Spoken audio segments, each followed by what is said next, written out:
Hey, welcome back to the Infamous Podcast. This is Brian, and today's special guest is... Julian Brown. Julian Brown. Julian, where are you from? I am currently from Bucks County, PA, which is like right outside Philadelphia. Oh, where are you from? Where am I from? Oh, I'm from Queens. Oh, No. my show. The show. Oh, The show. my bad. No, it's good.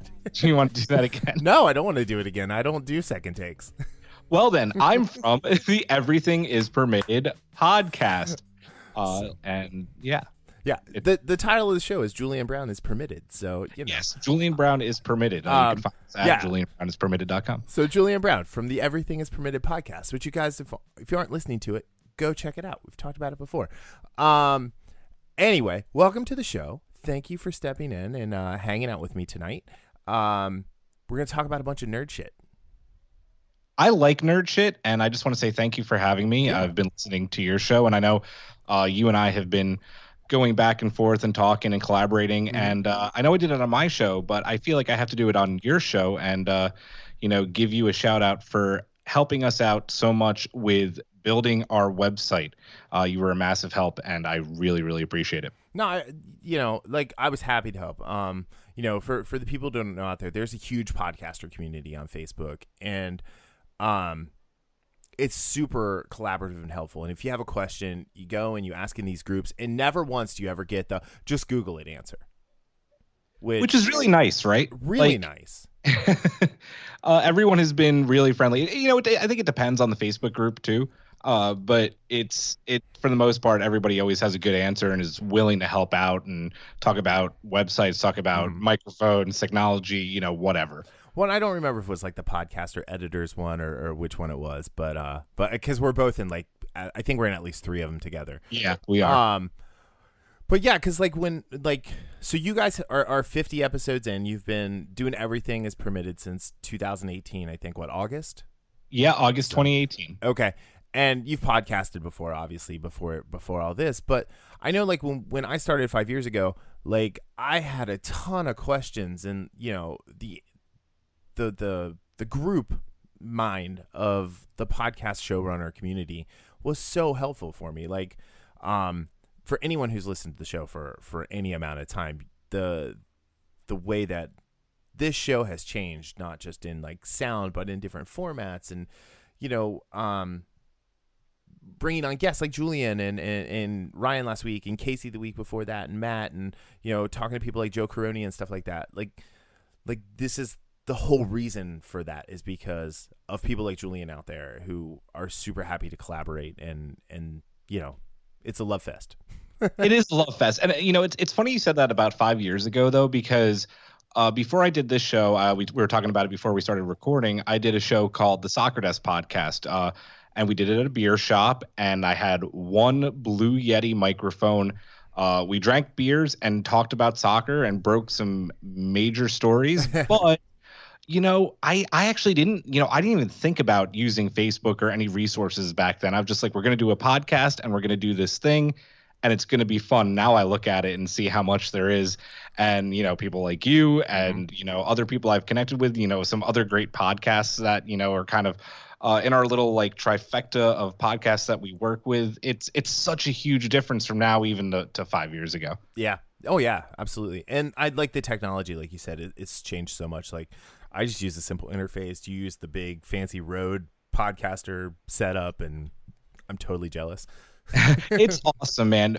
This is using the Rodecaster Pro, going from using this to, before that, 3 USB, Yeti mics on a laptop. And my show before that, I would plug it into an iPad mini and just record on that. So okay. Obviously things have evolved. So I use an iPad mini as my travel one, when I'm at a convention or something, and plug into that, and just plug the microphone in, and that's how I do interviews. Yeah.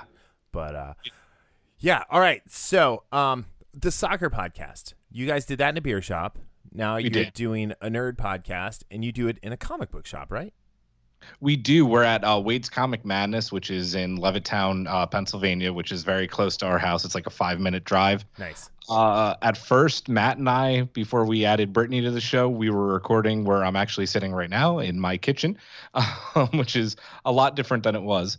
But we started in my kitchen, and then I just asked Wade, who I've become friends with over the years, and I just said, "Hey, can we record in the basement?" And he was like, "Absolutely. It's a great space. It's quiet. Nobody's going in there. There's tons of room. And what better place to record a nerd podcast about Right. film, gaming, comics, whatever, television in a comic shop? It doesn't really get much better than that." So I have a dream to open a comic book store someday and have it be split into three like spots. So like the comic book store, like a meetup hangout space, and then a studio to do like podcasting or video or whatever, and like teach classes on it, have people rent the space out. We have 2 or 3 stand-up comedy spots in town, like get a partnership with them and have the comedians come and record there instead of their shitty condos and things like that they have to stay at. But yeah, like I think it's awesome that you guys do that. Yeah, it's funny you said that, because I've been kind of maybe like playing around with the idea of talking to Wade sometime and be like, how would you feel about splitting the basement into like turning part of it into like a recording studio? I haven't broached the subject with him yet. Yeah. But it's a little bit of a dream. I can't lie. I would love to be able to do that. Very cool. All right, so Everything is Permitted is currently on a hiatus in between seasons. You guys are getting ready to kick off your 3rd season on, is it March 17th? Yes, March 17th Okay. is when we come back, and that'll be episode 52, I believe, if I'm not mistaken. Awesome, which will be 2 days after this airs. And 2 days after my birthday. This will air on my birthday. Oh, awesome. So yeah, that's Sunday. Yep. So very cool. Well, happy birthday, man. Thank you. So, okay. Your guys' 50th episode was great, but then you closed out on the Birds of Prey. We did. We made a conscious decision to close off on Birds of Prey because, at least we thought at the time it was going to be a much bigger movie than this. We all loved it, but obviously it's not really doing as well as people hoped. So I haven't seen it, but I listened to the whole like episode about it, and the reason I haven't seen it is because I was going to take my kid to see it, and she's 12, and then I realized it was rated R, and I was like, oh damn. Because I'm not one of those parents who's like, oh, it's a comic book movie, I'm just going to take my kid no matter what. But I definitely want to check it out because I love Margot Robbie's take on Harley Quinn, and then I love Ewan McGregor. So yeah, and then Mary Elizabeth Winstead, I always enjoy things that she's in. I think she's a pretty good actress, and as Huntress, I'm really interested to see her take on that. Or no, wait, she was Black Canary. No, you were right. You had it. She was Huntress. Oh, okay. Oh, yeah. And then the girl that's Black Canary was the girl from Friday Night Lights who was going back and forth between Jesse Plemons and Michael B. Jordan. And it's like, what kind of choice is that? Yeah. So anyway, so I like your guys' review definitely has me like super excited to see it. Listen, it's a really good movie, and unfortunately, I think we're kind of in this culture right now where if something is comic book themed and geared towards women, like men just like I think I don't know, there's some like I don't know defensive shield they put on and be like, oh well, then I can't go see this movie because it's obviously not geared towards me, and whether that's the reason it didn't make money or not, but it seems to be getting a lot of flack for that for no reason. Meanwhile, Margot Robbie, like you said, is an awesome Harley Quinn, best Harley Quinn, since the animated series. If you take like the Arkham games into account, like you said, Mary Elizabeth Winstead is great, even though I think that she was lacking. You can't bring your kids to it. I was furious seeing like 7-8-year-olds in this movie. I think I ranted in our episode. Yeah, you did. So it reminded me when I'm going to age myself here, but when Event Horizon came out. And that movie still gives me nightmares. I think we were seeing it for like the 3rd or 4th time in the theater, because it's at like $1 theater. Again, aging myself. And this elderly woman came in with her 2 grandchildren who probably were not older than 10. Oh my God! And I was like 17, maybe 16, 17. And I like came up behind her and I tapped her on the shoulder. And I was like, "Hey, this is a really violent rated R movie." And she goes, "It has spaceships. It can't be rated R." Within 3 minutes of the first opening scene where Sam Neill's wife kills herself, they were out of there. Oh yeah. And my buddy's like, "He tried to tell you." It was really funny. But yeah, no. So I'm glad that they're doing these rated R movies, though. Me too. I mean, listen, it's Deadpool both 1 and 2 hard R, right? Birds of Prey is definitely a hard R. I think it's good. I think they can get away with a lot more stuff. There's some more darker storylines even in Marvel and DC than others, and I think it's a great platform. And as Deadpool's proven, and Logan for that matter, which I think just turned 3 years old, or more. They can be really amazing films. I still say that Logan got snubbed at the Oscars for that year. 100% agree with you there. I think James Mangold got snubbed. I think Logan got snubbed for Best Picture. I think Patrick Stewart got snubbed for not winning Best Supporting Actor. And this is funny because I'm a Cyclops guy. I hate Wolverine. I'm like Wolverine and Hugh Jackman are kind of like he's tarnished Hugh Jackman for me. It's like I like The Greatest Showman, but I don't love it. It's like I should, but anyway, yeah. But no, so my guest Ryan last week was talking about how he felt like maybe it didn't do so well because of superhero fatigue. And I said, the Joker made $1 billion and that was a crappy movie. People are just burned out by DC not putting out things that are really good. So when there is something really good, they don't go see it. Yeah, I mean, I think the only maybe, one that had a bit of a, good run was Shazam and maybe Aquaman. I don't know how much Aquaman made. Aquaman made $1 billion. It was the first DC movie to make $1 billion. There you go. But I thought Shazam was the better film. Absolutely. Well, and I thought Aquaman was the better version of Black Panther. That's funny. Oh man, I think Aquaman's fun. I think it's they just said here's Jason Momoa, you be you. Yeah. But we're gonna call it Aquaman. Yeah. Yeah. The rated R format works, and I think it works specifically well. For characters like the Joker. I know you didn't like it. I enjoyed it. Especially Harley Quinn, who, both of them, if you combine them, do some seriously fucked up shit. Yeah, they're horrible. Yeah. So that's why they're villains. Exactly. Well, yeah, and maybe Harley Quinn now is becoming more of like a what do you call him, an anti-hero. Yeah. But yeah, to be fair, they are really villains though. And so, I mean, if they're going to continue to do these villain-specific movies, then yeah, make those the rated R ones. If Marvel, now that they have Fantastic Four back in, and hopefully they wait 2 or 3 Fantastic Four movies before they even introduce Doctor Doom. Yeah. But if they ever do a standalone Doctor Doom movie, I want it to be rated R.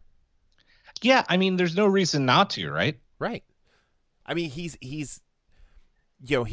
brilliant. He's vicious. He's, he has zero conscience. And, you can't, when you start distilling that down to PG-13, that's when you start losing kind of the effect of that character. Well, not only the effect of the character, but, the idea of the character that people know from the comics as well. Yeah. So I don't know. We did an episode probably, I don't know. It was it was maybe in our third year about just sticking to canon for a while. Do the movies and stuff as canon. And I know last year I did one where I walked around with a notebook for 2.5 weeks, and every time I had an idea, I jotted it down about how to relaunch the DC universe, both from a film and comic standpoint. That would be awesome if you did it with canon. The thing is, I know we're going to talk about it a little later, but I kind of make the comparison to Star Wars. Mm-hmm. So many people with the new trilogy of movies wanted them to pull something from the books. I'm one of the people that wanted that. I think it could have worked. I think they really could have done something well with Heir to the Empire and the Thrawn trilogy. It's curious and interesting to think about what they would have done if they went literally right from page to screen. So Heir to the Empire is fantastic, right? There's no way they could have made that a movie. with everything that was in there without like 4 or 5 lead up movies, right? Right. Yeah. Like they could not have just dropped Thrawn off unless they took Thrawn from Rebels, which I thought was such an amazing addition to the Rebels universe, was to throw Thrawn in there and having Thrawn come back with Ezra. Oh, you're giving me goosebumps because we're all waiting for that right now. Yeah, we got to get the search for Ezra Bridger at some point. I love the books as well. I think there's a lot of Star Wars fans who are looking back at the expanded universe with some rose-colored glasses and not really remembering some of the crap that we got in the comics and a few of the books. But you know, I remember the dark times of Star Wars, and like my fandom has never waned. I thought The Force Awakens was a great reintroduction to Star Wars for like the mass audience. I think they stumbled with The Last Jedi by some story elements that they had in there, and the fact that they just picked up right where the last movie left off. It didn't give The Force Awakens any time to actually breathe and for the fans to like come do with what happened to Han Solo. And then, you know, there were things in The Force Awakens that, or not The Force Awakens, The Last Jedi, that I really liked, like the whole idea of moving on from the Skywalkers. I've contended for years that the worst thing that ever happened to the universe was Anakin Skywalker was born, because him, his 2 brats, and then his grandkid just walked around fucking things up for 30, 50 years, somewhere around there. Literally the whole family. Yeah, they're all awful. Like, you know, and you know, even the quote unquote good guys. And so yeah, it's one of those things where I understand why certain people are mad about Star Wars right now. I think, you know, all the things with Bob Iger stepping down and Bob Chapek, I think that's how you say it, coming on, and the rumors of Kathleen Kennedy being let go. You know, it's like she's made what Disney bought Star Wars for $4 billion. She made that back in her first 3 films. She is not going anywhere. The tinfoil hat Kathleen Kennedy people are crazy. She is raking in the money for Disney and for Star Wars. I don't think she's going away. Just to touch on Last Jedi real quick. Anybody who knows me knows that I love that movie. I think it is the best of the new films. And I think that's also where this new trilogy kind of failed on a whole, right? Because I think had the general consensus that Force Awakens was fun, it was good, it got people excited, like you said, for Star Wars again. And then Last Jedi came, and I still think it's split 50-50. People either love it like me or hate it. I think you're kind of in a minority. I'm totally in the minority, because there's parts of it I love and there's parts that I absolutely hate. And the things I hate have nothing to do with the actors. It has 100% to do with Rian Johnson's style of filmmaking, where he wants people to either love or hate his films. And that's not right for Star Wars. That's just not. And you know, the whole campaign about the Force is female and Star Wars is inclusive. And then to have a director who that is not his mandate, right? Not his personal filmmaking style, is to be an inclusive film, to bring everybody on board and have fun and enjoy it and be entertained and also be touched and moved and have actual feelings about things. He decided to try and, you know, kind of thumb in people's faces, and you know, and then he reacted just as badly as the horrific things that the horrific people say online behind a handle that's not their own name. Right. You know, I think the whole situation was handled poorly by everyone. Obviously he made a controversial film, and then like you said, once Rise of Skywalker came about, no one had any time to just, you know, process what, you know, he had done, and there was never going to be, I think, a happy medium. Like, no one was going to be fully happy. You know, I think that there are definitely people that are happy with how Rise of Skywalker wrapped things up. For the most part, I am. There's, you know, things about it that I absolutely can't stand. We did a big review episode right after it came out, and I gave it a higher score than I would now. It's it's the whole thing is just I think it all comes down to what I think everybody will say is that they did not have a clear plan moving forward.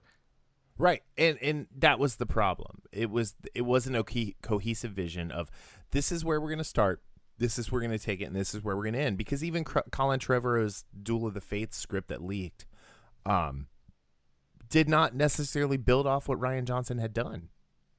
It didn't, but I tell you what, man, I am like 10 times more excited at the prospect of having like maybe been able to see that film over what J.J. Abrams put out. I don't disagree. I don't disagree at all. I loved Ray. Like, I think Ray is a fantastic character. I was upset about the pseudo character assassination of Poe Dameron in the second film. I think, with Carrie dying before they finished filming The Last Jedi, that should have been her swan song. I think having the TIE pilot blow out the bridge and Kylo destroying that TIE pilot and then her floating towards that star all beautifully coronaed by the star would have been an amazing send-off for her. And instead we had to shoehorn her into the last movie, where I wanted to see Mark Hamill as a Force ghost training Rey and fucking with Ben. Yeah. Plain and simple. Like, kind of poking the bear there. And we didn't get any of that. Well, it is like, you look at retrospect now, like I have no problem with Leia living in Last Jedi. Exactly. Like, from what we have heard, she was going to be like the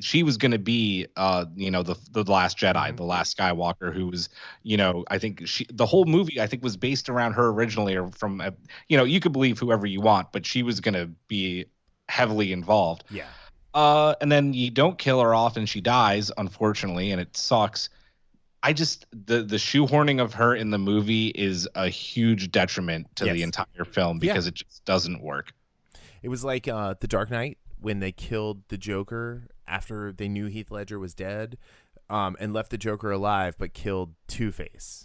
Right. Like, you could have really easily just had him fall off the building and be like, yeah, he didn't die, he's in Arkham. You know, like, guess what? It's a guy running around in a bat suit. Our disbelief is suspended already. So, speaking of the Batsuit, I know this is your show, but I can't help but bring it up because I got really excited. Did you see all the images of the new Batmobile and him standing next to it? I left a comment on your post. That's the car that Mad Max gets in the future. Yeah, that's right. You did. It's a great car. I think Pattinson has the most bat-shaped Batman jaw like ever. He looks great in the cowl. I'm kind of tired of the armor for the suit. You know, like I really liked Affleck's suit in the Justice League and the Batman versus Superman, because it looked a little more comic book version. Sure. But I'm stoked for Robert Pattinson in this role. I watched a lot of independent movies, and he does a lot of independent movies. And he is a fantastic actor. And I've only seen the first Twilight movie, so I don't carry that baggage of Twilight with me when it comes to him as an actor. I can't remember either name of the films that I watched him in. Two indie films. I think one was like Cosmopolis or something. Yep. Which was wild and trippy. And then there's one that takes place in like post-apocalyptic Australia. Mm-hmm. That was really good as well. Yeah, he's a great actor. It's just people automatically associate him with Twilight, which is really unfortunate. Where it's like, if you really want to like put him with something, he was Cedric Diggory, man. He was in Harry Potter. That's right. But, like The Lighthouse, he was good in The Lighthouse. Still have to watch that. Oh, but real quick, back to Star Wars. There was one point I wanted to make. People should not be mad at Kathleen Kennedy for Star Wars. They need to be mad at her for being a producer on The Last Airbender. Plain and simple. If there's anything that people should be salty for her at, it's The Last Airbender. I never saw that. I refused. Oh, so Avatar The Last Airbender, not the James Cameron Blue People Avatar. Is like one of the few things like all three of us in my house like agree on and can watch ad nauseum. And when my daughter was little, she would like act out everything Aang did in the opening credits and stuff like that. and so then Avatar or The Last Airbender was on Netflix at the time. And I was like, here, let's watch this. And I put it on. Within 3 minutes, she was crying, that's not Avatar. And just like, it's like, it's like like a 4-year-old knew immediately that it wasn't right. So, yeah. Oh, that's funny. Yeah, do yourself a favor. Don't ever watch it. I will not. Best Buy just released, I think, like a beautiful steelbook of the whole set. Oh, okay. Yeah, Matt was, I think, really excited to get it. You guys are all about like the steelbook. I stopped buying physical media years ago. I worry about the day that like the world ends and I don't have access to any of my movies, so sure. I still buy physical media. As long as the electric's on, I could still watch them. I back everything up, like everything I buy on iTunes I back up, and so as long as I have a version of iTunes I can play something on a computer, I guess I can watch it. But yeah. I get it. I mean, I understand. I mean, I have hundreds of DVDs and Blu-rays still, but yeah, I stopped buying physical stuff other than comic books years ago. As far as Kathleen Kennedy goes, I mean, she has done, I don't think that, anything that's happened is her fault, except maybe the fact that these directors, and including Colin Trevorrow, didn't all, unless they did and we don't know about it, all have a meeting and be like, this is the general theme of this trilogy. Mm-hmm. This is where we're starting, and this is where we're ending up. And I think she can maybe be faulted for that, and maybe that's it, because she's made a ton of money. Right. I mean, look at The Mandalorian. Right. I mean, look at but The Mandalorian is like Favs and Filoni. Like that is 100% them. But no, like you're right on point. The fact that there hasn't been a single film that hasn't gone through rewrite mid-production, directors have been pulled off multiple times. They luckily avoided the whole Josh Trank mess when he was supposed to be doing a Boba Fett film forever ago. Oh, that's right. Yep. But I mean, like people forget The Force Awakens went through a massive rewrite after Harrison Ford broke his leg. Did it? I didn't know that. Yeah. I know they stopped production for a while. I didn't know they rewrote. So when they stopped production, they took a look at the script and like, oh, wait. And the ending massively changed, and like luckily they had shut down and like they didn't have to go back and redo anything. But yeah, they definitely like made it a better film because they had time to stop and think. And I think them trying to churn out Star Wars movies like Marvel was a mistake, because Marvel did not start out doing a movie every year. No, they built to that after 6 years.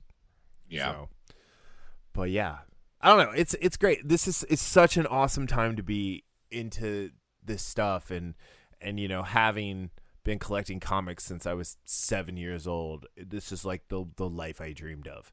This is like everything's for us now. Right. It's awesome. Like I was telling the story the other day, like around the time Star Wars comes out, like the kid who picked on me the most in high school like messaged me on Facebook, and my first response was like, wait, how did you end up on my friends list? But he was like asking questions about Star Wars, and I'm like, all right, I'm going to answer this because I feel like everyone needs to know this, but you're a dick. So yeah, it's just, yeah. Isn't it funny, like how some friends who you knew in high, like I have a friend, her name's Hannah. I don't think she'd mind me saying this. In high school, she was like very much part of the cool crowd. Hung out, like with the popular kids, and like I was friends with her. I wasn't close with her. Yeah. But my wife and I went to Vancouver back, I think in 2008, to do the Stargate SG-1 and Stargate Atlantis set tours, because we're giant nerds. Yeah. And I just get a random comment on like a picture I took, and here she is going, Julian, why are you in a puddle jumper? And I'm like, why do you know what puddle jumper is? And she's like, oh, yeah, my boyfriend got me into Stargate. Like, I love sci-fi now. Nice. And is a giant nerd, and I love it. So do you have a favorite, like, Stargate, is that your favorite, like, sci-fi show, or is it Star Trek? I think that had you asked me this question, when I was still a teenager and in, like, my early 20s, I'd probably say Star Trek. Okay. And now I would just say I can't pick. It's just a great time to be a fan of everything that you love, and not. I think we have the ability, and I don't know if ability is the right word, but we have that choice now to make, like, I just love sci-fi, and I just love everything. And yeah, I love Star Trek and I was raised on Star Trek. But guess what? I love Star Wars too. And no, I don't think one is better than the other. They're different, which is the beauty exactly. of them. So and I love Stargate and I love Battlestar Galactica. That's one of the main reasons my wife and I are together. You know, it's I just love sci-fi. Yeah. See, I'm ride or die for Farscape. Ah, yes. That's my show. It has been for 20 years now, and yeah, it's like, but I mean, like, if it wasn't for Star Trek and Stargate and Star Wars and things like, what was it? The Submarine with Roy Scheider, Sequest, Sequest. Like things like that, like the whole idea of wormholes and sliders and all these things that just kind of had to come before like we could get this awesome amalgam of everything that became Babylon 5. Yeah, Babylon 5. So yeah, like you said though, it's so great to have this, and everything is for us right now. 100%. So cool. All right, let's talk before we get into Star Trek, because I definitely want to talk like about Picard, because I know you guys are watching it and talking about it, and I've been watching it, and I was really hesitant to watch Star Trek Discovery, and I watched the first episode of Picard and then went back and watched Discovery and loved it. So we'll get to that. But tell us a little bit about the show. So it's you and Matt and Brittany, and Brittany's relatively new to the show, right? So Brittany joined us at the very beginning of our second season. Okay. So yeah, when we first started, so if you want to take it way, way back, I originally was like, this is my dream project. This is my pet project. This is the podcast that I've been wanting to do. But I kind of thought about doing it as a one-man show and just talking about all these things I love. And, I knew that wasn't going to really hit. It wasn't going to work. Right. And Matt really wanted to help out and be involved. And, I was like, be my co-host. And yeah, we started, and we came up with like a few things that would always be in the show. Like we do the permitted minute every episode, where we try to read a certain amount of news items within a minute's time. It's great. What's the record? Like 42 seconds, right? I believe the record is 42 seconds right now for guests who come in and do the gauntlet. And then, as the show went on, Matt, I kind of had the general concept for the show of just doing like film, gaming, television, anything pop culture. But he's kind of the mastermind behind a lot of the topics that we've done, and a lot of like the segments that we do, like Raiders of the Bargain Bin. Yeah. Is his baby. And I think anytime you hear him talk about it, he'll probably say, why did I do this? This is the worst thing I ever. But yeah, we get a movie from a bargain bin and then we tear it apart. Like, how fun is that? Super fun. And that's then the whole reason to do, like, to even look at that bin at Walmart and Target. Exactly. And then so we took I took a break, and I was my second child was born, my son Caleb, and I was actually thinking about not coming back. I was thinking about the stress and thinking about if this could go anywhere. And then I was talking to my friends about it, and they're like, you need to keep going. You need to commit to it. You need to do more. And I think one of my friends said, like, you need a female voice. Mm-hmm. I think it would be really good. Like, people really like when Karen's on. And I was like, I agree with you 100%. We had Brittany on as a guest for Free Comic Book Day at the shop. She was dressed in, Captain Marvel attire. I talked to her about cosplay, and then a light, that stereotypical light bulb, like, boom, went on. And we asked her to join us for our second season. And now we have this awesome trifecta, and we're doing all sorts of things. So it's just been a blast. Yeah, your flow and the banter and the fact that you don't necessarily talk over each other, but at the same time you can tell, like, you're not just waiting for Matt or Brittany to stop talking to say what you're going to say. I think really comes through, which is awesome. Thank you, man. That means a lot. Yeah, we try not to talk over each other. I have to edit it out every now and then, but especially if Brittany makes a really, really bad pun, and then that's just out of there. So that's like the whole reason I want the Rodecaster, is for like that, the buttons to do the sound effects and things, because the "Shut Up, Wesley" is the best one that you have.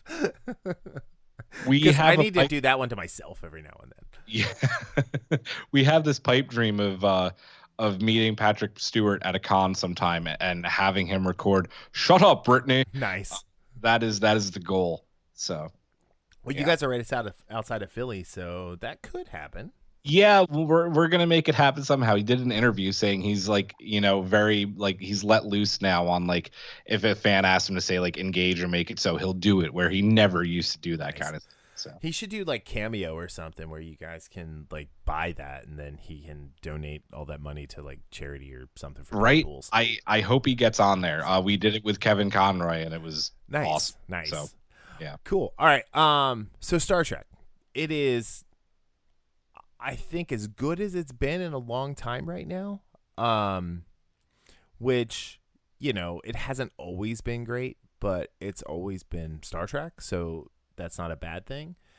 Are you enjoying Picard to this point? I know you didn't watch the most recent episode of as when we're recording this. It was, I think, episode 7 came out today. But are you liking what's happening in the season? I am liking it now as of like the most recent episode I watched, which was episode 6. There's nothing that I could say that I didn't really like. I just had a really big issue with the pacing of the show. It was really slow to get off. Luckily, that's saved by great acting from Patrick Stewart and the entire cast.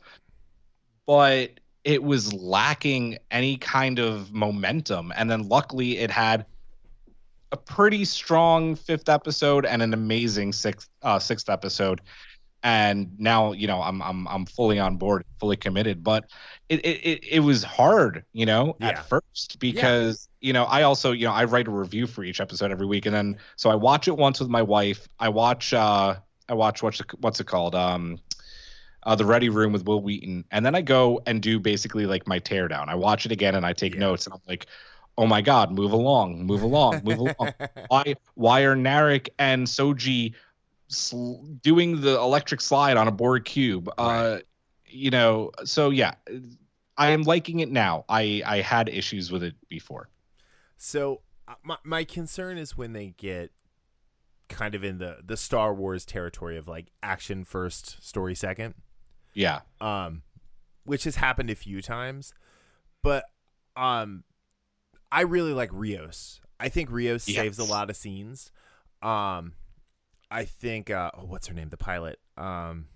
Raffi saves a lot of scenes because she's sitting there just vaping weed the whole time. And that just really makes me laugh because we've never really seen a drug addict in Star Trek before. And I love Alison Pill. She was great in Scott Pilgrim. Her character on Newsroom was one of the most interesting characters on the show because of the way she grew and would backslide and then grow. I'm not sure how I feel about her on Picard. Don't ever let my hear Rick say that you like the Alison Pill as an actress because he'll just block you on Twitter like he did me because I love Alison Pill too. Yeah. And I don't know. I'm kind of with you. I don't know about her character. I thought her acting for the 6th episode where she basically I don't know how many spoilers you have on this show. So I'm going to try and spoilers. Go ahead. Okay, so spoilers. By the time this comes out, good point. Episode 8 will have been out. So yeah, so she's basically like trying to conceal the fact that she killed Maddox. Yeah. And she's doing a really good job of it, and has like the rebound lay with Rios. Yep. And I liked her acting the most in that episode and in that scenario because her and Rios definitely have something. You're gonna like episode 7 with her then. Good. So, but yeah, I don't know. I like, so for me, I sometimes feel, and this is gonna be sacrilegious to say, that Patrick Stewart is one of the weaker parts of the show at certain points. And I know it's because he's the way he's playing Picard as someone who's not necessarily always 100% with his faculties because of everything he went through, not just with the Borg, but with the way Starfleet let him down. Yeah. And so when I say I feel like sometimes he's the weak link, it's because I think we're so used to seeing him playing super powerful people, not just from like a superpower standpoint, but just from a charisma and presence standpoint. Because even in Logan, when Charles was having the issues that he had, he was still very powerful, and when he was present, it was very much there, which made everything else that much more heartbreaking. But we haven't gotten that same backstory with Picard. Like, is there a neurological thing? Is there something else that we don't know? I totally agree with what you're saying, because think about it. You have 7 seasons of The Next Generation where he is maybe only brought down to Earth, mentally a couple of times, whether it torture or being assimilated by the Borg. But otherwise, probably like one of the sternest, most respected Starfleet captains ever. You have that for 7 seasons of a show, 4 movies. Then, his amazing performance also, like you said, as Professor Xavier in most of the X-Men movies. And then, this is just a different Picard who is broken. And, part of the reason that I wouldn't say that I would call it the weakest part of the show, because I understand what the writers are trying to do to the character. Like, this is a man who doesn't know what to do with his life without Starfleet, and he had that taken away from him, and he's very much broken, and I think it's really interesting what they're doing with that. Is there some stuff that made me cringe a couple times? Like, yeah, sure, but I that kind of all went away after the whole revisit of and PTSD of him being Locutus and stepping on that Borg cube for the first time, and then the embrace between him and Hugh. That kind of got me. I thought that was pretty awesome. Too. So, and I like his Legolas knockoff who's running around protecting him, whose name I can never remember. Elnor, thank you. And yeah, I mean, that kid's awesome. He is, man. I think he's a little quick to chop off heads, but I like him a lot. Hey, I'm all for that. Chop heads off first, ask questions later, Highlander style of violence. Yeah, I always like that he starts with that line too. What is it? Please, my friends. Choose to live. Choose to live. So, it's funny you said that about just going back to what you said about Raffi real quick, because so far I think that she's probably the weakest link of the show for me. Like, I don't like the whole side story they did with her son. I thought it was unnecessary. But then again, I really dug her whole, like you said, like smoking the vape, drinking a glass of wine while sweet talking the Starfleet captain that she knows to get that clearance for Picard. I liked that. So I think that the kid was just to show the whole, like, was it the snake oil, or as I like to call it, the Tom Haverford snake juice. Like, she obviously did something really bad to her family that wasn't just running off and being in Starfleet because of the drugs. And then she's still there doing drugs, the whole time. And so I think her being a new character, that bit of backstory did not bother me. And I'm glad they're not making me go watch one of the Star Trek shorts to figure that out.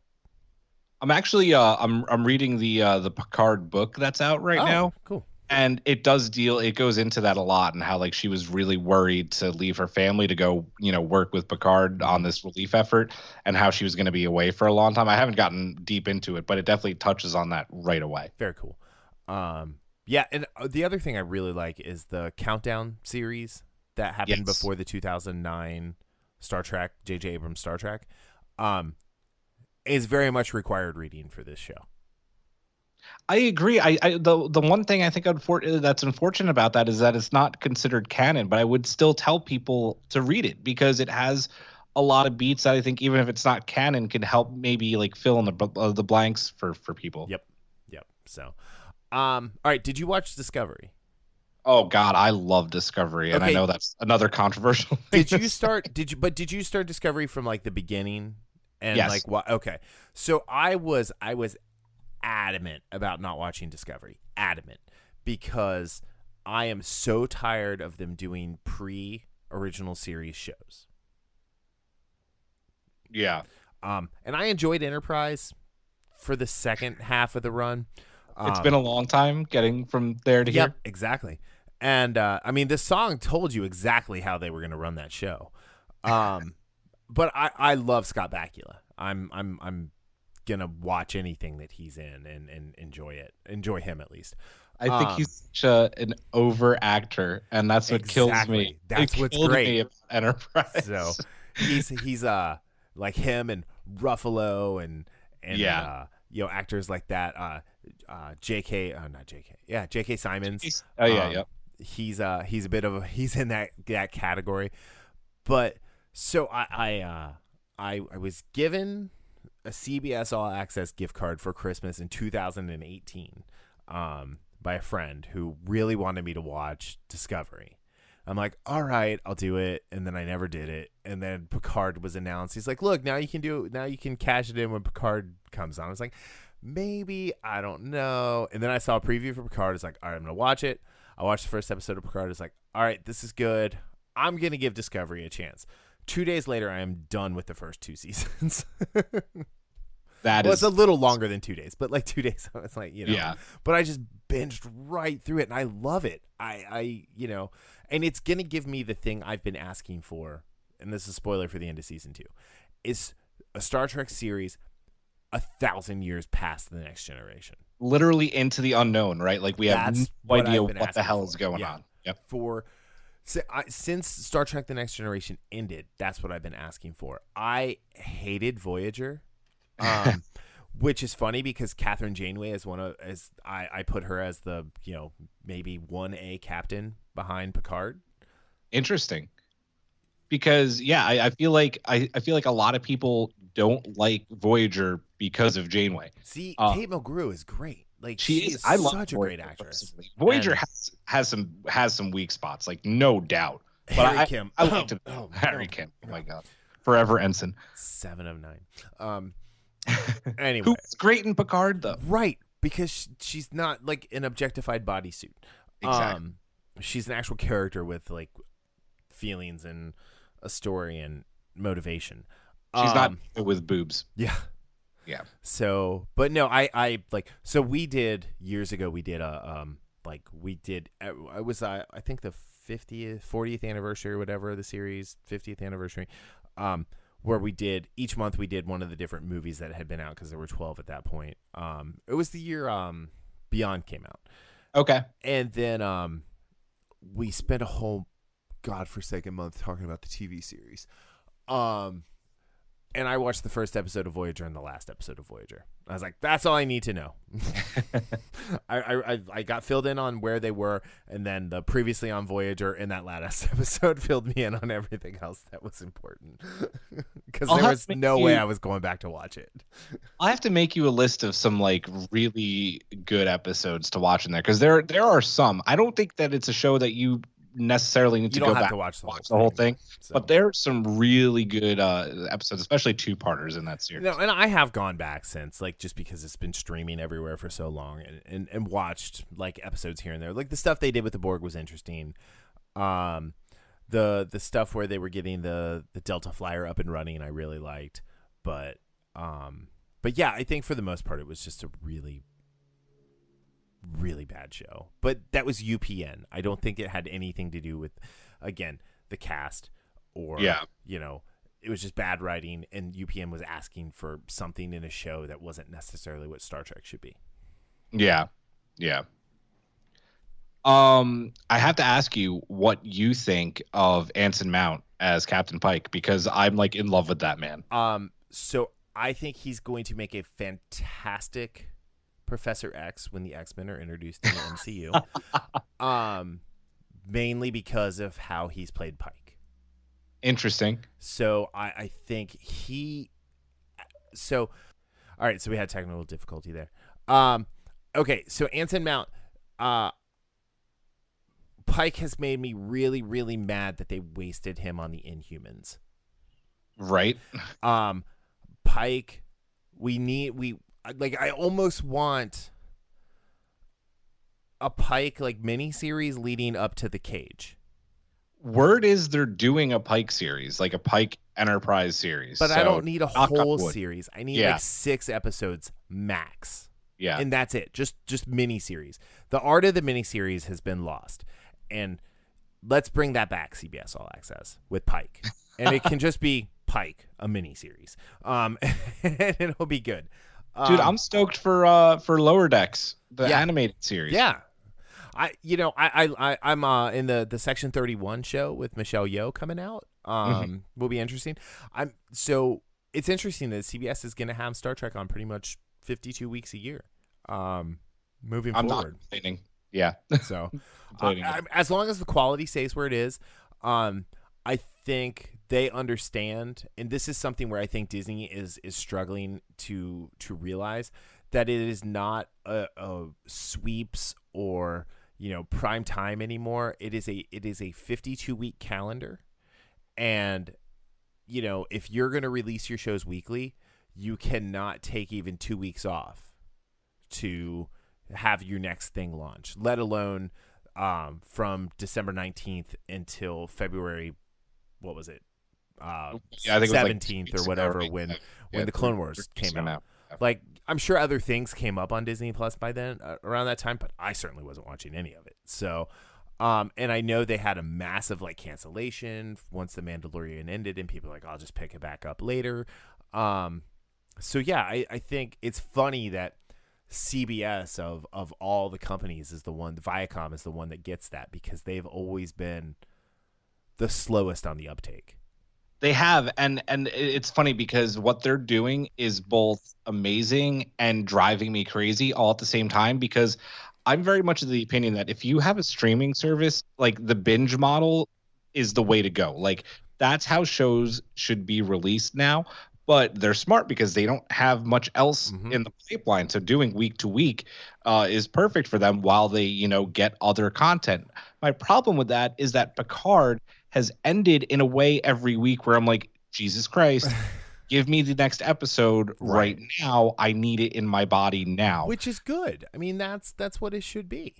I think what they need to do is do the first 3 episodes that let you binge through, and then do the remaining 7 to 10 episodes. I don't think any show should be more than 13 episodes ever. I prefer the 10-episode model myself, because it forces the creative teams to be concise and tell good stories, and never ever do what they did in the 10th season of Smallville, where it was a 22-episode season. That was a mess. 14 of the episodes were filler. Yeah. So, which, I mean, that show was great, and it went out on such a low note, and I feel bad for everybody involved there. I just binged in 2 days. I watched so Brittany, one of our co-hosts, wrote a review for Lock and Key season 1, and I was like, well, shit, now I have to watch it because I have to edit your article. So I watched the first 7 episodes in one day. I fell in love. And then, 10-episode season, right? That's it. You didn't listen to my review on that. No, I don't think I did. So, but no, I did, because you were not a huge fan, if I'm not mistaken. The Lock and Key comic is my top 3. Is in my top 3. It's that, Invincible, and Chew, and I hated the series. Yeah, I remember. I liked the cast. I did listen to that episode. I liked who they picked to play the characters. I don't like that they took Tyler's story away from him, because then it took the agency away from the rest of the characters. I don't like that Nina was so with it, because there's no way those kids would have been getting away with finding keys and doing that, because she was the sober helicopter mom. And then they just made a bunch of really weird choices, and I think condensing 60 episodes or 60 issues of a comic book series into 10 episodes was just a really bad idea. I just read the first graphic novel directly after watching the last episode, and I'm it's so funny that you said it, because I love the show, and I'm not a huge fan of the graphic novel, and you're the exact opposite right now. I think that's so funny. So I don't think the show needed to start with Rendell getting killed the way he did, and the violence that the comic opened with.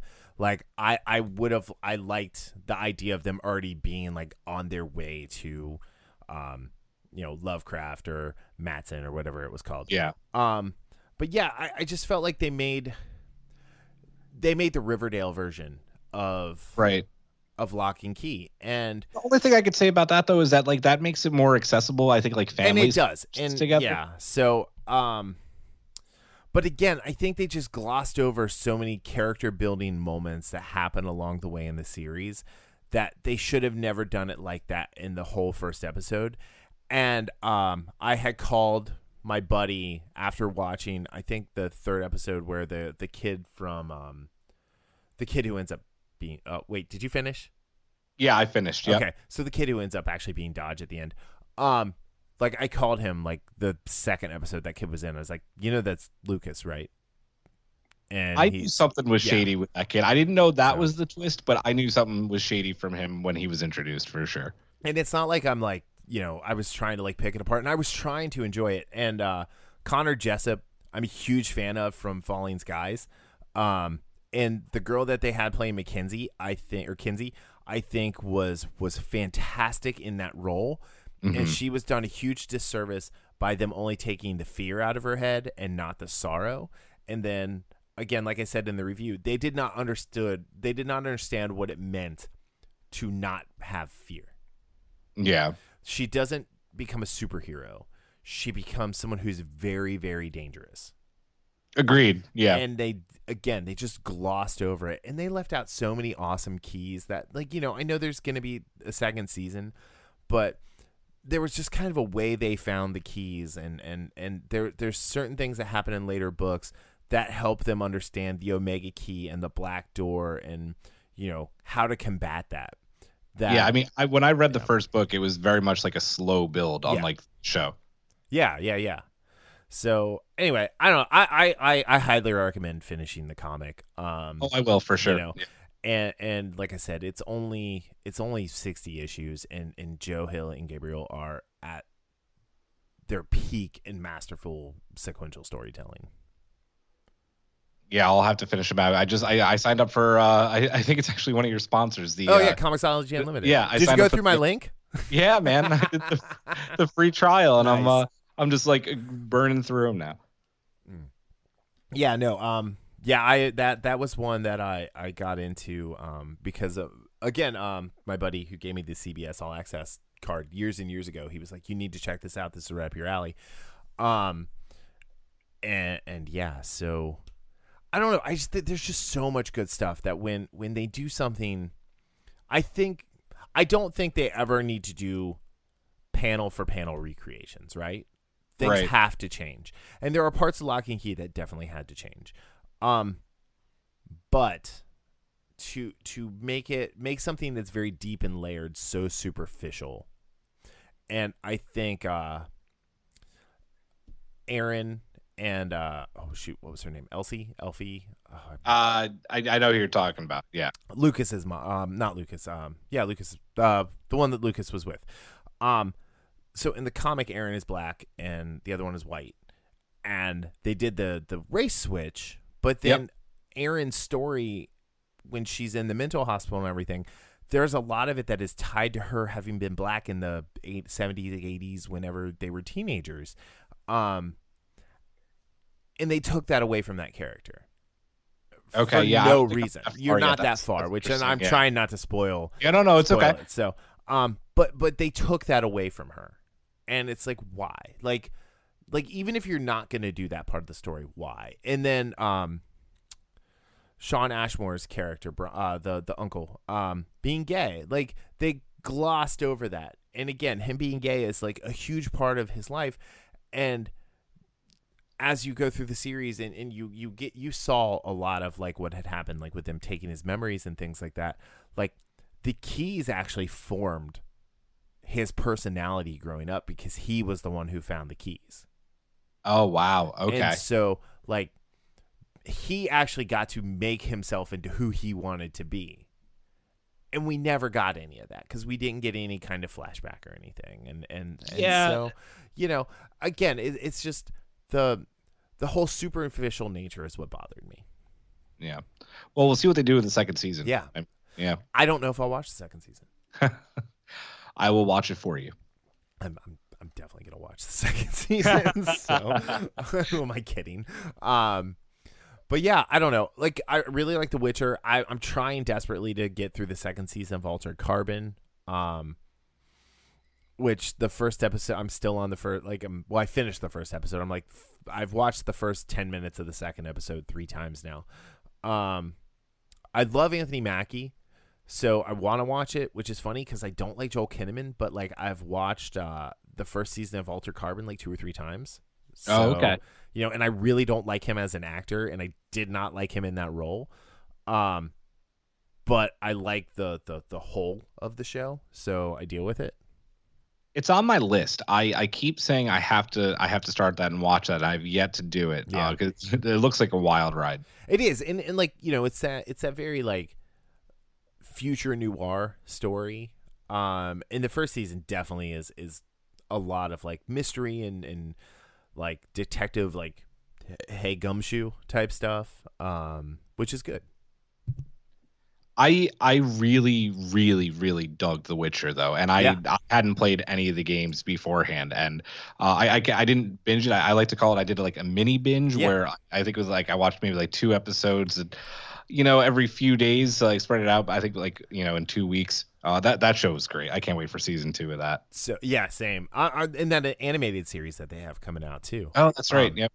But like, so The Witcher, again, like you, didn't read the books, didn't play the games. I've been told for years to play Witcher 3. And while it was airing that first week, PlayStation put, I think all the gaming platforms put The Witcher 3 with all the DLCs for like $14.99. So I bought it for Christmas at that price. And I've been playing it a little bit here and there, but I watched the whole first season in like one overnight. Like I started at like 7 p.m. and like I just stayed up and watched it. But then I went back and rewatched it like you did, like slower, like 2 episodes at a time. But I thought it was great, and I'm a huge Henry Cavill fan. I thought he got a boned move for his Superman role.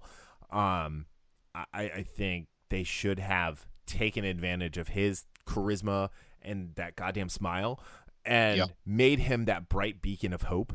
And yeah, so I don't know. I'm big. I really like Henry Cavill. So me too, for sure, 100%. I'm not so crazy about the Wolverine rumor. I don't think that would work. But right? like he's like Wolverine's 6, short. He's like 6'5", like like Wolverine's a grunt. Yeah. I mean, but Hugh Jackman's like 6'2", 6'3", so it's true. But yeah, I don't know. There's like like we've been saying, there's so much really cool stuff that's happening. Like The Expanse. I don't know if you watch The Expanse.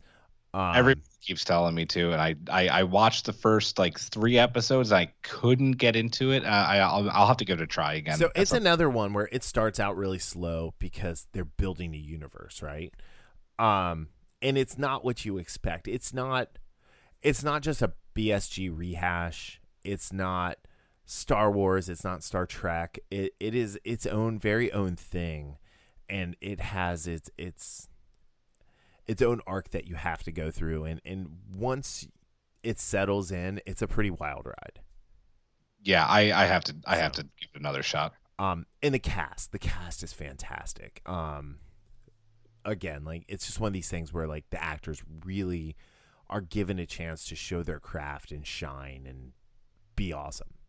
Nice. So, nice. But yeah, and the effects are great. I don't know if you're a fan of Adam Savage from Mythbusters, but like I am. His tested YouTube channel is obsessed with the Expanse. That was one where I never watched it while it was live until season 4. When it all dropped on Amazon on one day. But I watched the first season and I loved it so much, and it got canceled for season 3. Right? Sci-Fi had canceled it 2 days after I finished watching season 1. That is the worst. And so I was like, I cannot go through another show where I love it and I know it's not going to have a definitive ending. And I did the book second. Yeah. So like I finished season 3 and then started doing the books, and I finished the books right before the 4th season started. Like finished like all 8 books that are out so far. And again, it's one of these things where they made changes from the books to the show, but they work. They all work. And it's because, again, there's things in the book that just would not work cinematically. Yeah. Like Ready Player One. Like when people are like, oh, I don't understand why they didn't stick closer to the book. It's like, because that's not a cinematic book. That's not the type of writer that Ernest Cline is. Nobody wants to sit there and watch Wade play Pac-Man for 45 minutes of screen time just to get a quarter. It's so funny though because I can't remember what show it was, but I think it had a season, and I watched the first season, and I know there was a second season, but as the season was on, like the show got canceled, and I refused to watch any more of it. I was like, I can't do that to myself because I'm just gonna get upset. Right. It sucks. So, yeah. But yeah. All right, man. Well, hey. Why don't you tell everybody where they can find Everything is Permitted? I know I have links to your website and all that stuff in the show notes and your Spotify. I'm assuming you want people to listen on Spotify. Spotify, Apple Podcasts, wherever you can even listen on our website, which you helped us build. So thank you again. Everythingispermitted.com. You could find us on Twitter and Instagram at permittedpod and facebook.com/permittedpod. So everywhere you find podcasts, everywhere you find social media, except Snapchat and TikTok, that's for the kids. So yeah. And special shout out to Matt and Brittany for helping you make an amazing show. We definitely have to do something together again as a show. We do, and we have to have you on, and I will pass along that shout out. We're still planning out April and May and the rest of season 3, so there's lots of time, but we definitely got to have you on. Absolutely, yeah. I'm going to we're going to Disneyland in May, so I could finally. We're going to Disney World in April. Oh, so that's awesome. But we get to get. I'm super excited to go to Galaxy's Edge and spend I can't wait, a cool G on lightsabers. So. Well, hey, you might we might go to empty parks, man, with coronavirus and all that. Well, so the reason we're recording tonight is next week I was supposed to be at Disney World for a conference, and it got canceled. So yeah, I was like, yes, because I did not want to go. Right. But anyway, all right. Well, hey, you guys check out Everything is Permitted. It is a great show. It sounds great. Julian, Matt, and Brittany are awesome. Check out their Patreon. Is it Permitted Pod at Patreon? Oh, sorry. It is, I believe. It is patreon.com/Patreon. Let me actually just do this little thing.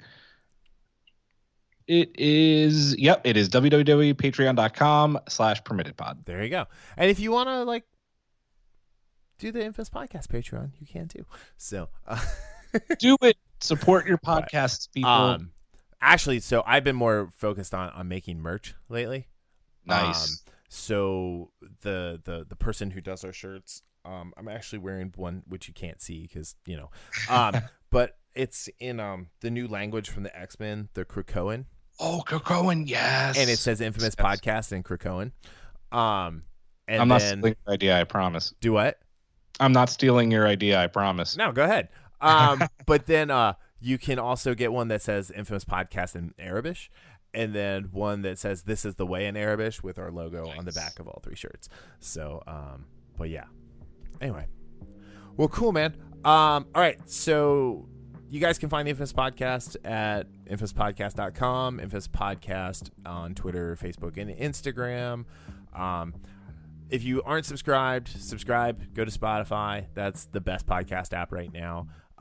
If you have a friend who likes this stuff, ask them to borrow their phone and subscribe them to our show on their phone. That would be super helpful. And if you're on iTunes, a 5-star review is awesome and appreciated. And go give Everything is Permitted a 5-star review as well. We'll be back next week with something special. So we will.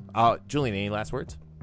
That's it. I want to thank you for having me on. I'm a big fan of your show as well, and this was a ton of fun. I want to talk more and more. I feel like you and I could talk for hours. Absolutely. So. Well, you definitely have to come back. So awesome. All right, guys. Well, we'll see you later.